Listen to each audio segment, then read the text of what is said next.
Christmas dinner, I was the only one without a gift. My daughter, Julia, just laughed, claiming they'd forgotten me. Their intention was to mock me, to make me feel small in front of the whole family. But I simply smiled, revealing a document they had unknowingly given me. A document that had changed everything. The sight of it made the entire room go silent, their faces turning a ghostly white. My daughter's voice, Julia's, sliced through the kitchen air like a knife. She told me we needed $15,000 today. I was still standing in the doorway, my keys in my hand, observing her face contort into a mask I barely recognized. The kitchen table was covered in overdue notices, credit card statements, and crumpled bills.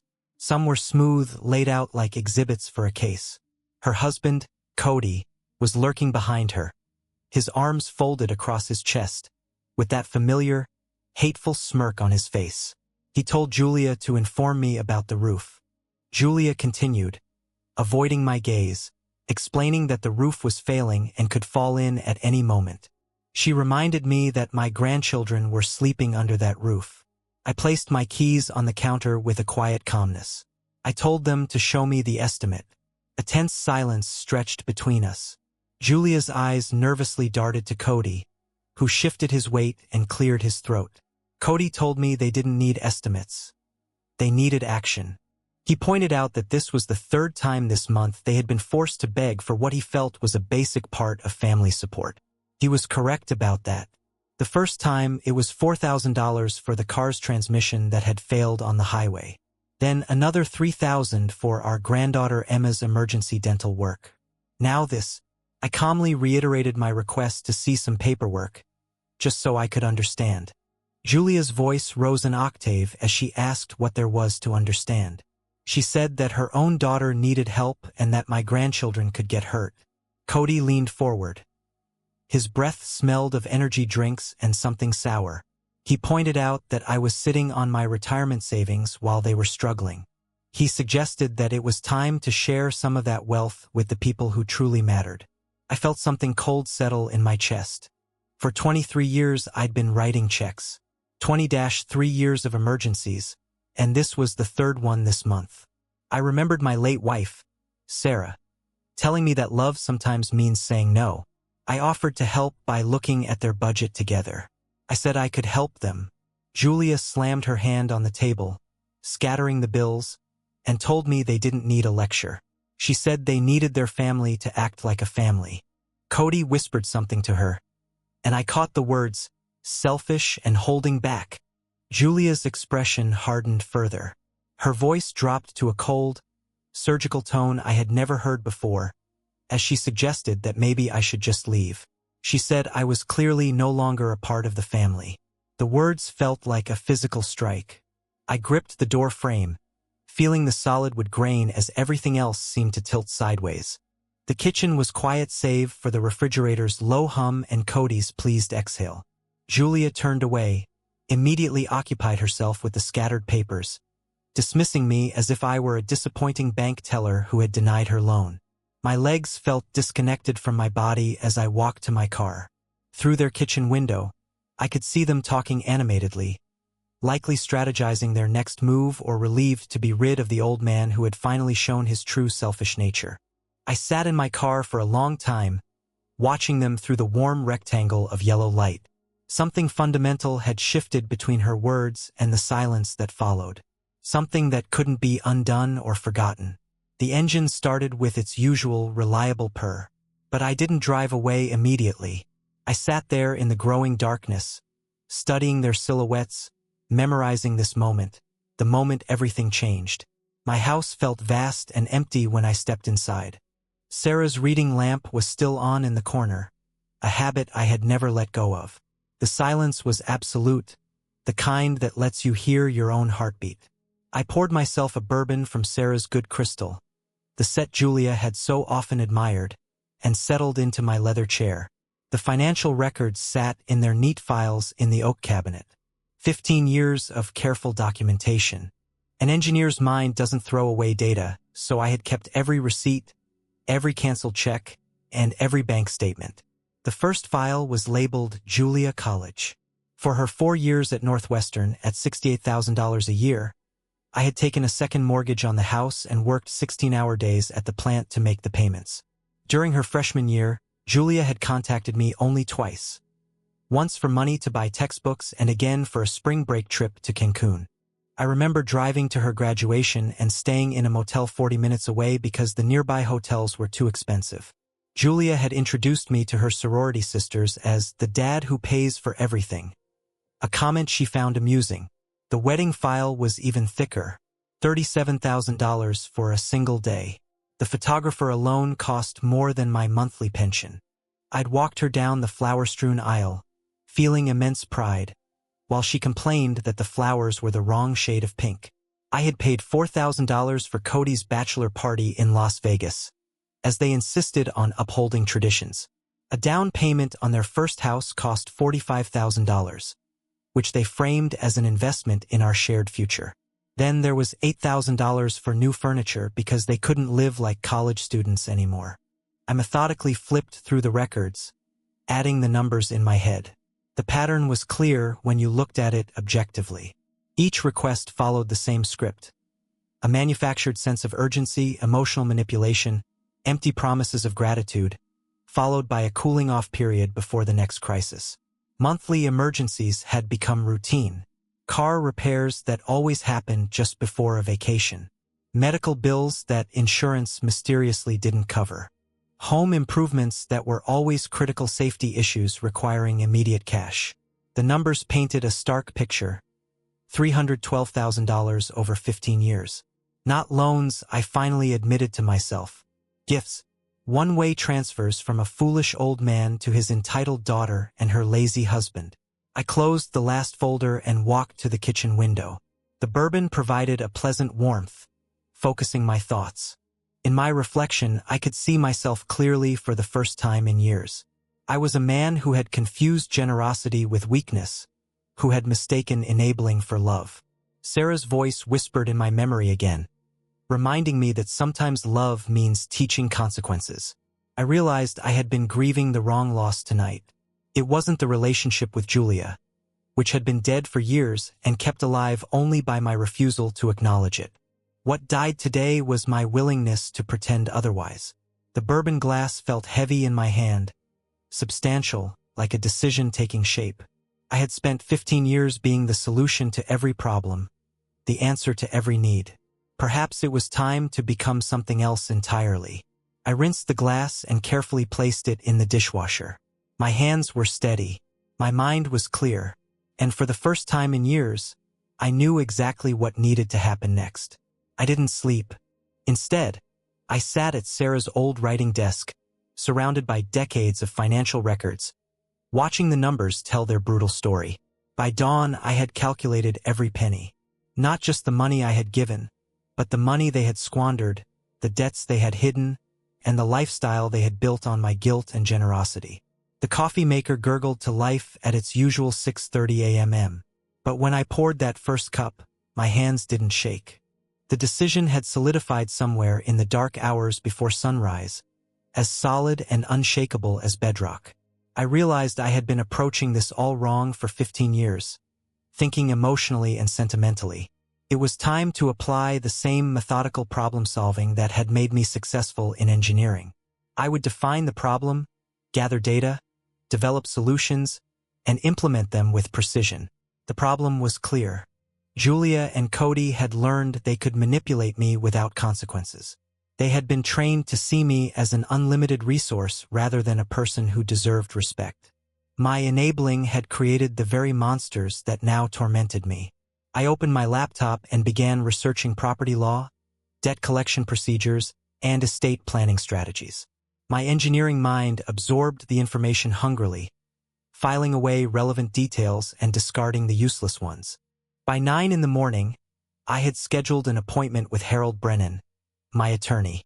I told his secretary that I needed to review my estate planning, as some recent family situations had made me reconsider my arrangements. This was true enough, but not the whole truth. That afternoon, I drove past Julia's house and actually looked at it for the first time in years. The BMW in the driveway was this year's model. The landscaping was flawless, probably costing more than most people's monthly salary. There were new windows, fresh paint, and a hot tub on the deck that I didn't remember from my last visit. It had all been purchased with my money. While they claimed poverty and desperation, I parked 3 blocks away and called Tom Peterson, an old friend from the plant. Over coffee at Meredith's Diner, I steered the conversation toward families and money problems with their kids. Tom, stirring sugar into his 3rd cup, told me I was lucky with Julia. He said his daughter keeps hitting him up for loans she never pays back. It was the same with her husband. The guy couldn't hold a job but somehow always had money for his toys. I casually asked about their marriage. Tom snorted, saying it was rocky as hell, mostly due to money problems. He said his wife had heard that the husband had a gambling problem. Their credit cards were maxed out and they were borrowing from payday loan places. But they kept up appearances with a new car every year and fancy vacations. It was all just smoke and mirrors. I filed that interesting information away. That evening, I called Julia. My voice was warm and concerned. I told her I had been thinking about our conversation yesterday and felt I was probably too harsh. Relief flooded her voice as she said she had been so worried. I told her that I knew they needed help, but I wanted to do this right. I said I would talk to my financial advisor to see about safely liquidating some investments. I explained that these things take time when you're dealing with larger amounts. I could hear the greed sharpening her attention. I told her that if we were going to solve the roof problem, we might as well address some of her other issues too, like the car payments and paying down some credit cards. I told her I was thinking of an amount between $50,000 and $60,000, possibly even more. The silence stretched. I could practically hear her heart racing. Julia said it was incredible and that they didn't deserve it. I told her that of course they did because they were my family. After I hung up, I sat back in my chair and smiled. It wasn't a pleasant smile. It was the kind of smile an engineer gets when all the calculations finally balance. I had a week to get everything ready. A week to shift from being a victim to becoming the designer of my own justice. Julia and Cody thought they were getting the biggest payday of their lives. They had no idea what was actually coming for them. Harold Brennan's office felt different this time, more like a war room than a law office. The mahogany table was covered with incorporation papers, bankruptcy numbers, and debt purchase agreements. Everything was legal, fully documented, and utterly devastating. Harold slid the final papers across the table and informed me that Midwest Recovery Services was now a legitimate collection agency. He said I was its sole owner, with the company's assets completely separate from my personal ones. The state licensing had been finalized just yesterday. I signed my name using the Mont Blanc pen Sarah had given me for our 20th anniversary. With each signature, I felt as though I was loading a gun. I asked about the gambling debts. He told me they were purchased for $18,000, meaning I now legally owned $47,000 of Cody's debts to various creditors. Harold's face remained impassive, but I detected a hint of admiration in his tone. He explained that the credit card companies had been eager to sell, as collection agencies usually pay 30 cents on the dollar for charged-off debt. I quickly calculated the numbers. $28,000 in credit card debt had been bought for under $9,000. Including the gambling debts, I now had a legal claim to $75,000 of their obligations, all for an investment of just over $27,000. I asked about the timeline for collection demands. He explained that legally, I could begin immediately, though the standard practice was to give a 10-day notice and then escalate to legal proceedings if they defaulted. I drove to Julia's neighborhood and parked in a spot where I could see their house. The BMW still gleamed in the driveway, and their immaculate lawn looked as though it belonged on the cover of a magazine. But I knew what was going on behind those walls. My phone buzzed with a text from Rebecca, the private investigator, confirming that the first collection notices had been delivered that morning via certified mail.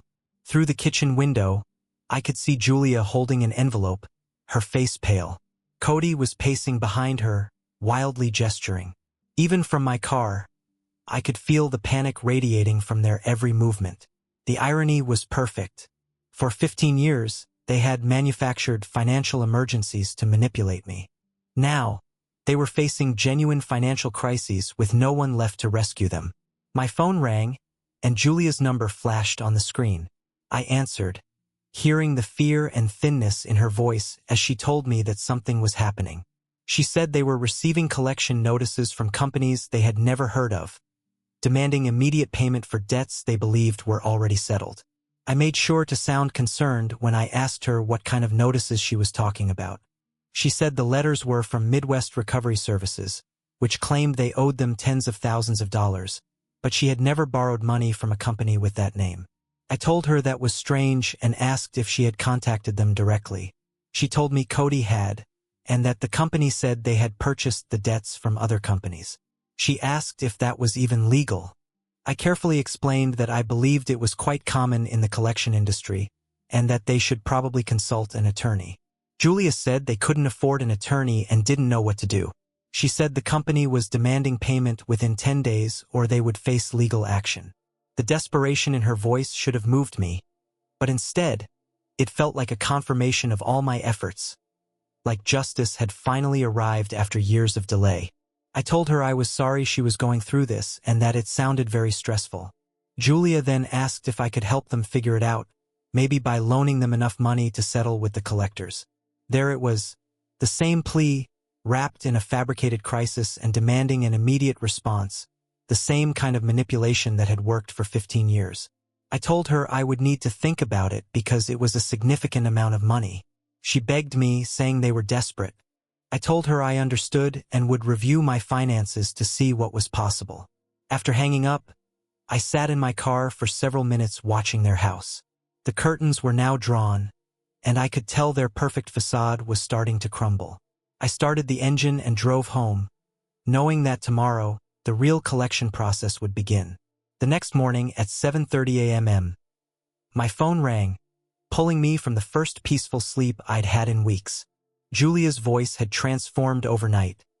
Her frightened confusion was gone, replaced by a pure, glass-cutting rage. She told me I needed to fix this right now. I calmly greeted her, asking what I was supposed to fix.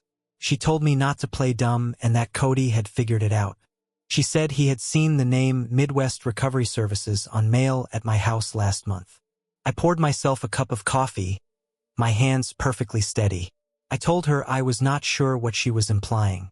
The words "you bought our debts" exploded through the phone. She asked me what kind of sick person does that to their own family. I quietly told her it was the kind of person whose daughter had told him he was no longer a part of the family. A heavy silence stretched between us like a loaded spring. I could hear Cody yelling in the background, his words too muffled to understand but his fury unmistakable. Julia told me it was insane and that I couldn't do this. I told her that actually, I could, and that everything I had done was completely legal. I suggested she consult her own attorney if she had questions about the collection process. She said they didn't have money for an attorney or for anything because I was trying to destroy them. I took a sip of my coffee. I explained that I was simply collecting debts that were legally owed to me, debts they had accumulated through their own poor financial decisions. Cody's voice grew louder as he grabbed the phone. He said this was harassment and threatened to file a complaint with the state and sue me for emotional distress. He also asked if I had been committed for mental incompetence. I told him he was welcome to try, but he should know that threatening a creditor during collection proceedings could be considered criminal harassment. I then mentioned that I was recording the call. Julia took the phone back, her voice cracking as she asked why I was doing this to them. I told her it was because they needed to learn that their actions had consequences. I said that 15 years of enabling them was the worst thing I could have done as a parent. She responded that I was teaching them a lesson by trying to destroy their lives. I told her I was simply giving them the same consideration they had given me when she had told me I was no longer a part of the family. She tried to justify her words by saying she was just angry and didn't mean it. I told her yes, she did. And now they were experiencing what it felt like to face financial problems without someone to rescue them. Cody grabbed the phone again, asking what I wanted. He asked if I wanted them to grovel or beg, and said fine, they were sorry and would pay me back everything they owed. I told them that was excellent, and that they had 23 days remaining to settle the $75,000 balance in full. I heard Julia's faint voice in the background, saying they had never borrowed that much from me. I clarified that they had borrowed that much from credit card companies and gambling establishments, and I had simply purchased those debts at market rates. I reassured her it was all documented and legal. She said they couldn't pay that much and that I knew it. I told her that in that case, they would need to liquidate their assets, sell the BMW, downsize the house, and make the same kinds of sacrifices I had made for them all those years. The phone erupted in a cacophony of overlapping voices. Julia was crying, and Cody was making threats. Both of them were talking over each other in desperate, angry bursts. I quietly cut through their noise and told Cody that I knew about the gambling debts, the payday loans, and the 3 months of missed mortgage payments. I told him I knew everything. The silence that followed was absolute. I repeated that they had 23 days, after which I would be forced to pursue legal remedies, including asset seizure and wage garnishment. Julia begged me to stop, but I just hung up. The phone immediately started ringing again, and I let it ring. 20 minutes later, it stopped. I checked my voicemail to find 7 messages, each one more desperate than the last. Julia was crying. Cody was threatening legal action. Julia was begging. Cody was claiming he would call the police. I deleted them all and called Harold. When he answered, I told him they knew, and that it was time for phase 2. Harold called at 9 that morning with a warning. He said they had hired a lawyer named Jonathan Meeks, who was already calling, making noise about elder abuse and financial manipulation. I wasn't surprised. Desperate people make desperate moves. I asked about his position. Harold explained that Meeks was using standard intimidation tactics, claiming I was mentally incompetent, suggesting the debt purchases constituted financial abuse of a vulnerable adult, and threatening to petition for guardianship. Harold said the claims had no evidence that would hold up in court, but he would make my life uncomfortable for a while. By noon, their attacks were multi-pronged and vicious. My bank received a complaint alleging elder financial abuse. The police got an anonymous tip about my declining mental state. 3 of my neighbors called, confused by Cody's claims that con artists were scamming me. Julia had also reached out to my sister, Margaret, in Phoenix, sobbing that I had lost my mind and was destroying the family. She had called our old pastor, claiming I needed an intervention for dementia. She even contacted the senior center where I occasionally played chess, suggesting they watch for signs of cognitive decline. Each attack was carefully designed to isolate me and make me appear unstable and vulnerable. I knew that if I defended myself too aggressively, it would seem like paranoid behavior, and if I didn't respond at all, their accusations would gain credibility through repetition. But I had already anticipated this, as Dr. Harrison had completed my comprehensive mental competency evaluation 3 days earlier. The results were clear. My cognitive function was normal for my age, with no signs of dementia or impairment. I was fully capable of managing my affairs. My financial advisor had provided detailed documentation of every transaction over the past 5 years, showing consistent, rational decision-making and careful asset management. Harold had also prepared a complete defense file with years of canceled checks showing Julia and Cody's financial dependence, documented evidence of their manipulative behavior, and character references from business associates and community members. The first crack in their offensive came when Margaret called me directly. She told me Julia had said I was having some kind of breakdown and wanted to fly out to help manage my finances. I calmly told her I was fine and that Julia and her husband owed me a substantial amount of money, which I was legally collecting. I told her they were trying to discredit me rather than face their obligations. Margaret said that didn't sound like the Julia she knew, and I asked her when the last time she had talked to her was when she wasn't asking for something. The pause that followed was very telling. She said she couldn't remember. By evening, their strategy was spectacularly backfiring. The bank had reviewed my account activity and found no evidence of suspicious transactions. The police officer who investigated their complaint noted that I was articulate, rational, and clearly competent. The most damaging part to their credibility was that the neighbors had started asking uncomfortable questions about Julia and Cody's sudden financial crisis. They wondered why, if I was being manipulated by scammers, collection agencies were pursuing them. Margaret called back after speaking to several family members. She told me that nobody believed their story and that everyone remembered how much money I had given them over the years. The final blow came when Pastor Williams called me directly. He apologized for bothering me, saying Julia had suggested he check on my well-being, but he told me I sounded exactly the same as always. He asked if I was having family difficulties, and I told him I was just having some challenges with adult children who needed to learn financial responsibility. He said he had counseled many families through similar situations and that it was one of the hardest parts of parenting, knowing when to stop rescuing them. After I hung up, I made notes for Harold. Every false accusation, every attempt to damage my reputation, and every lie they told was now documented. If this escalated to court, I had grounds for countersuits. My phone buzzed with a text from Rebecca, telling me a foreclosure notice had been posted on their door that afternoon.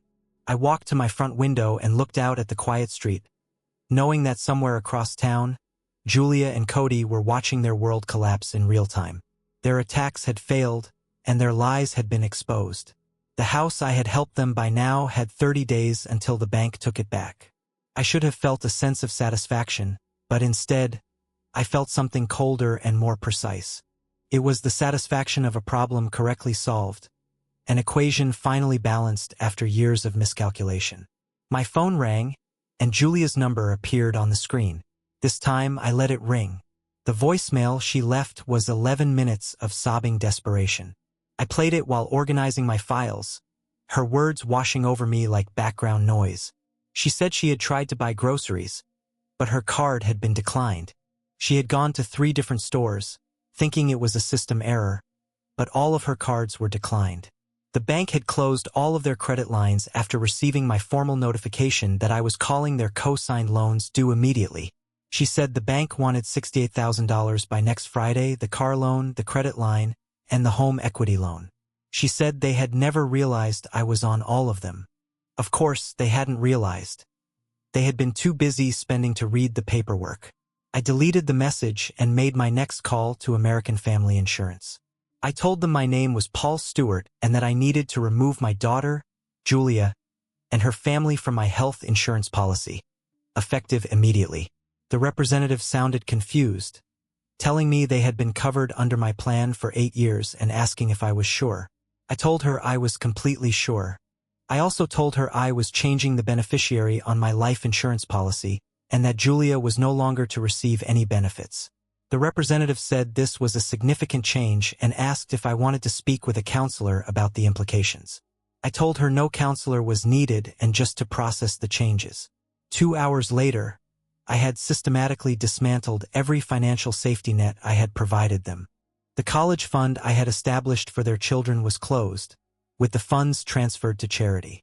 The emergency credit card I had given Julia for true emergencies was canceled. The joint savings account we had opened years ago was now in my name only. Each phone call was a surgical, precise, and irreversible action. By Wednesday, the siege was complete. Rebecca's surveillance reports painted a picture of their mounting desperation. Cody was working double shifts at the plant. Julia had pawned her wedding ring. Both of them were arguing in their driveway, loud enough for their neighbors to hear. Their perfect facade was crumbling in real time. The BMW was gone overnight, repossessed. Julia had started driving a rusted Honda that Cody had borrowed from a coworker. The lawn care service had stopped coming, and the elaborate Christmas decorations that had made their house the envy of the neighborhood were sold on Facebook Marketplace. Thursday brought the eviction notice. Sheriff's deputies posted legal documents on their front door in broad daylight, making sure the entire neighborhood witnessed their humiliation. That evening, my phone rang constantly. I had learned to recognize the pattern. First, Julia would call, crying and begging. Then, Cody would take over, alternating between threats and desperate bargaining. Then Julia would call again, promising anything and everything if I would just help them one more time. I let every call go to voicemail. On Friday night, I sat in my study reviewing the week's documentation. Harold had prepared a comprehensive report that detailed every debt that had been legally transferred, every collection notice that had been properly served, and every financial support system that had been methodically eliminated. He had noted that it had been remarkably efficient because most collection actions take months to reach that level of pressure. The difference was simple. I understood their weaknesses because I had been enabling them for 15 years. I knew every vulnerability because I had been protecting them from consequences all that time. My phone buzzed with another voicemail notification, the 14th one of the day. I played this one. Julia's voice was barely recognizable, hoarse from crying and broken by exhaustion. She pleaded with me, saying she knew I was angry and they had been terrible, but she asked me to think about the kids. She said our granddaughter, Emma, had asked why they couldn't afford her art classes anymore, and that our grandson, Tommy, didn't understand why his friends couldn't come over because they were ashamed of how the house looked now. She paused, breathing shakily, and told me she would do anything and they would sign anything. She begged me not to let them lose the house and not to let their children pay for their mistakes. I saved the message and made a note in my calendar. Tomorrow was Saturday. Tomorrow I would make Julia and Cody an offer they would have no choice but to accept. The endgame had finally arrived. I didn't call Julia back. Instead, I drove straight to Harold's office. The manila folder on his desk contained the final pieces of my carefully constructed puzzle. "Property transfer is complete," Harold said, sliding documents across the mahogany surface. "The mortgage default combined with your consolidated debt holdings gives you legal ownership effective January 2nd. I studied the papers with the same attention I'd once given engineering blueprints. Every line item accounted for, every legal requirement satisfied. 15 years of enabling Julia and Cody had finally produced an outcome they never anticipated. Total financial ruin. Timeline for possession. 48 hours after service of eviction notice. I recommend serving December 27th gives them time to process their new reality after Christmas. Christmas. I'd been dreading it, expecting another emotional manipulation campaign. Now it seemed like the perfect stage for justice. What about challenges? Appeals. Harold removed his glasses and cleaned them carefully. "Paul, this is bulletproof. They defaulted on debts you legally own. You hold first position on all their major assets. No court will overturn legitimate collection proceedings." I left Harold's office with ownership papers in my briefcase and a strange lightness in my chest. The house that I'd helped them buy that they'd used to manipulate me for years was now legally mine. That afternoon, I drove to their neighborhood one last time as an outsider. Using my legal right to inspect the property, I walked through rooms that smelled of expensive candles and fresh paint. They'd spent money on Christmas decorations, elaborate, costly displays that must have required credit they didn't have. In their bedroom, I found evidence of their latest deception. Thank you cards from relatives acknowledging loans Julie had requested for medical emergencies. More lies, more manipulation. While claiming poverty to me, they'd been borrowing from aunts and uncles using fabricated sob stories. I photographed everything methodically, documentation for Harold's files. My phone rang as I locked their front door. Julia's name appeared on the screen. "Dad, I've been thinking about Christmas, about family." Her voice had shifted again. Sweetness now. Contrition. The tone she'd used as a child when she wanted something special. "I was hoping maybe you could come for Christmas dinner. Just family. We could talk things through, work something out." I almost smiled. One final manipulation attempt. One last effort to use emotional blackmail and holiday sentiment to extract money from the foolish old man. "That sounds nice, Julia." "Really? Oh, Dad, I'm so glad. Cody and I have been talking and we realize we made mistakes. We want to make things right. I'm sure you do. Christmas dinner is at 2 o'clock. Nothing fancy, just family. I'll be there." After I hung up, I sat in my car outside their house for several minutes. Through the window, I could see Julia pacing excitedly, probably calling Cody with the good news. The naive old fool had agreed to come. Their Christmas ambush was set. They had no idea I'd be bringing documents that would end everything. I drove home slowly, planning my final preparations. Tomorrow was Christmas Eve. I had 24 hours to organize the conclusion of this 15-year mistake. For the first time in weeks, I felt genuinely peaceful. Christmas Eve passed quietly in my house. I spent the evening organizing legal documents in a manila envelope, pressing each paper flat, ensuring nothing would fold or tear during tomorrow's presentation. The property transfer, the debt consolidation statements, the eviction notice dated for December 27th. Harold had prepared everything with his usual precision. I laid out my best suit, the charcoal gray Sarah had picked for our anniversary 5 years ago. Professional, dignified, appropriate for delivering life-changing news. Across town, I knew Julie and Cody were orchestrating their Christmas ambush. Extended family arriving from 3 states, all expecting to witness some kind of holiday reconciliation. Julia had probably spent days coaching everyone on their roles in the emotional manipulation. My phone buzzed with texts throughout the evening. Cousins mentioning they were excited to see me tomorrow. My sister Margaret confirming her flight had landed safely. Everyone innocent pawns and Julia's carefully planned guilt campaign. I slept better that night than I had in months. Christmas morning arrived clear and cold. I made coffee in Sarah's favorite mug, ate toast with jam, read the newspaper like any other day. The routine felt stabilizing, normal. At 1:30, I dressed carefully. The envelope went into my jacket's inner pocket, where it rested against my chest like armor. I arrived at Julia's house exactly at 2 o'clock. Cars lined the street. Margaret's rental, Uncle Robert's pickup, the Hendersons from Missouri, a full audience for whatever performance Julia had planned. The front door opened before I could knock. Julia stood there in a red dress I'd never seen, her smile bright enough to power the elaborate Christmas lights behind her. "Dad, you're here." She embraced me with theatrical warmth. "Everyone's been asking about you." The living room buzzed with family conversation. Expensive Christmas decorations dominated every surface. A tree that must have cost hundreds. Garlands that looked professionally installed. Wrapped gifts piled artfully beneath twinkling lights. All purchased with borrowed money while they claimed financial desperation. Margaret hugged me tightly. "You look wonderful." Julia says, "You've been having some financial discussions." "We have," I said carefully. Cody appeared at my elbow, his handshake lasting a few seconds too long. "Mr. Stewart, glad you could make it." His eyes searched my face for signs of softening, weakness, exploitable emotion. I smiled politely. Dinner was elaborate. Prime rib, expensive wine, everything calculated to demonstrate their gratitude and remind me of my traditional generosity.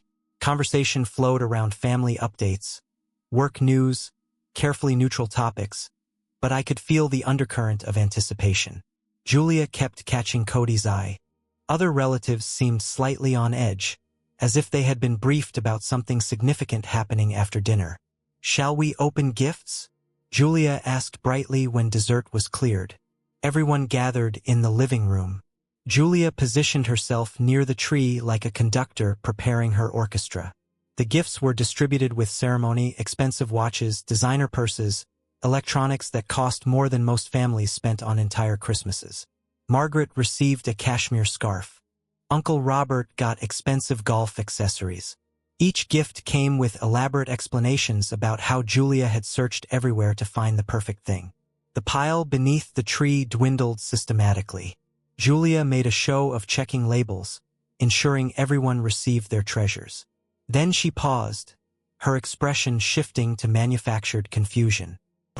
She looked directly at me, her voice carrying perfectly to every corner of the room. "I'm so sorry, Dad, but we didn't get you anything this year." The room fell silent. Every conversation stopped mid-sentence. "Money's been so tight lately," she continued, her tone mixing false apology with subtle accusation. "I hope you understand." I felt every eye in the room focused on me, waiting for my reaction, expecting embarrassment, hurt, the emotional breakdown that would justify their intervention. Instead, I smiled. "That's perfectly fine, Julia." I stood slowly, reaching into my jacket because I have something for all of you. The envelope felt weightless in my hands as I removed it from my jacket. 20 pairs of eyes followed my movements. The room so quiet I could hear the grandfather clock ticking in the hallway. "I've received quite a gift myself this Christmas," I said, my voice carrying clearly through the sudden silence. Julia's confident smile faltered slightly. Cody shifted in his chair, some primitive instinct recognizing danger. I opened the envelope carefully, removing the documents Harold had prepared. Official legal papers with state seals and attorney signatures, the kind of paperwork that changes lives permanently. This house, I said conversationally, now belongs entirely to me. The words hung in the air like smoke from an extinguished candle. Margaret blinked rapidly, processing what she'd heard. Uncle Robert leaned forward, certain he'd misunderstood. Julia's face drained of color so completely I thought she might faint. What? What do you mean? I set the property transfer documents on the coffee table between us, spreading them like playing cards revealing a winning hand. Unpaid debts of $75,000. Mortgage default spanning 4 months. Legal consolidation of all outstanding obligations. My voice remained steady, professional. As of December 26th, you have 48 hours to vacate the premises. Cody shot to his feet. This is insane. You can't just everything I've done is completely legal. I looked around the room at shocked faces. Family members trying to understand how Christmas dinner had become a courtroom. These documents represent 15 years of unpaid loans, gambling debts, and financial irresponsibility that I'm no longer willing to enable. Dad, please. Julia's voice cracked. You told me I wasn't part of this family anymore, I said quietly. I'm simply honoring that decision. Margaret found her voice first. Paul, this is Christmas. Surely you can't mean I mean every word. I met her eyes steadily. Julia and Cody have spent 15 years manipulating me financially while building a lifestyle they couldn't afford. This ends now. The room erupted in overlapping voices. Uncle Robert demanding explanations. Cousins protesting about the children. Julia sobbing that I was destroying everything. But Cody's response cut through the chaos like a blade. You vindictive bastard. This is about your ego, not money. No, I said, standing to retrieve my coat. This is about consequences. Something you've never experienced because I've been protecting you from them. Julia gripped my arm as I moved toward the door. What about Emma and Tommy? What about your grandchildren? I looked down at her desperate face. I hope someday they'll understand that enabling destructive behavior isn't love. It's cowardice. Cody stepped forward, his fist clenched. We'll fight this. We'll sue you for everything you're worth. With what money? I asked. You're bankrupt, Cody. You have been for years. I've just stopped pretending otherwise. I reached the foyer as the accusations flew behind me. Family members taking sides, demanding I reconsider, threatening to never speak to me again. The perfect Christmas, Julia had orchestrated dissolving into chaos. But as I opened the front door, Julia's voice rose above the rest. I hate you. I wish you were dead. I paused on the threshold, looking back at the woman I'd raised, supported, and enabled for 34 years. I know, I said quietly. That's why this had to happen. I closed the door behind me and walked to my car through the cold December air. Behind me, I could hear muffled shouting, crying, the sound of perfect Christmas gifts being swept aside for emergency family conferences. I started the engine and drove home through empty streets decorated with cheerful holiday lights, leaving behind the wreckage of the last manipulation they would ever attempt. The house felt cathedral quiet when I returned. I hung my coat carefully in the closet, placed the legal documents on my desk, and made tea with the same deliberate precision I'd used for engineering calculations. My phone began ringing at 4:30, Julia first sobbing apologies and desperate pleas, then Cody screaming threats and legal challenges, Margaret demanding I explain myself, Uncle Robert trying to mediate. I let every call go to voicemail. By evening the calls had stopped. I suspected Julie and Cody were too busy fighting each other to coordinate further attacks. 15 years of hidden resentments would be spilling out now. Julia blaming Cody's gambling debts. Cody exposing Julia's manipulation tactics. Both of them realizing their perfect facade had finally collapsed completely. The next morning brought confirmation from Harold. They retained Jonathan Meeks again.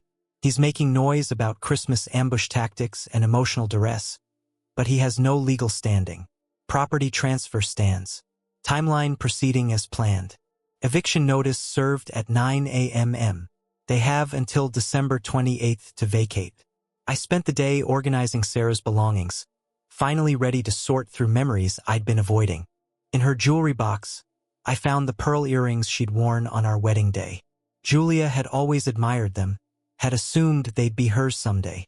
Now they go to charity, along with everything else Julia had considered her inheritance.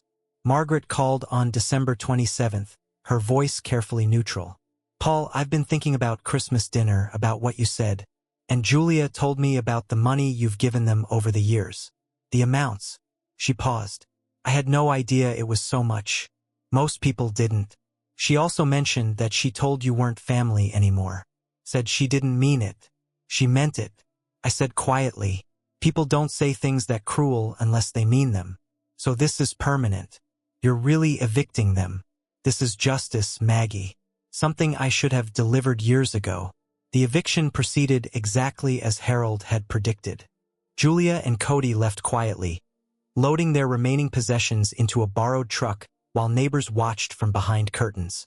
No dramatic scenes, no last-minute interventions, just the inevitable consequence of 15 years of financial irresponsibility. New Year's Eve arrived with unusual stillness. I sat in my living room watching snow fall past the window, thinking about the year ahead. No more crisis phone calls. No more financial emergencies. No more walking on eggshells around people who saw me only as a source of money. The loneliness was real, but it felt clean, honest, like breathing after years of holding my breath. At midnight, I toasted Sarah's memory with her good champagne. You were right, I said to her photograph. Love sometimes means saying no. The house was mine again. My money was my own. My time belonged to me. For the first time in 15 years, I was free to discover who Paul Stewart could be when he wasn't being manipulated, used, and taken for granted. The phone sat silent on the table beside me. No desperate calls for help, no manufactured emergencies, no one treating me like a personal bank account. Justice, I realized, doesn't always feel triumphant. Sometimes it just feels like peace. I finished my champagne and went to bed knowing that tomorrow I'd wake up in a house that belonged to me with money and accounts that only I could access, free to build whatever relationships I chose based on mutual respect rather than financial dependency. The revenge was complete, but more importantly, the enabling was over, and that I thought as sleep came easily for the first time in years was the real victory. If you like the story, please like this video, subscribe to the channel, and share your impressions of the story in the comments. To listen to the next story, click on the box on the left. Thank you for watching.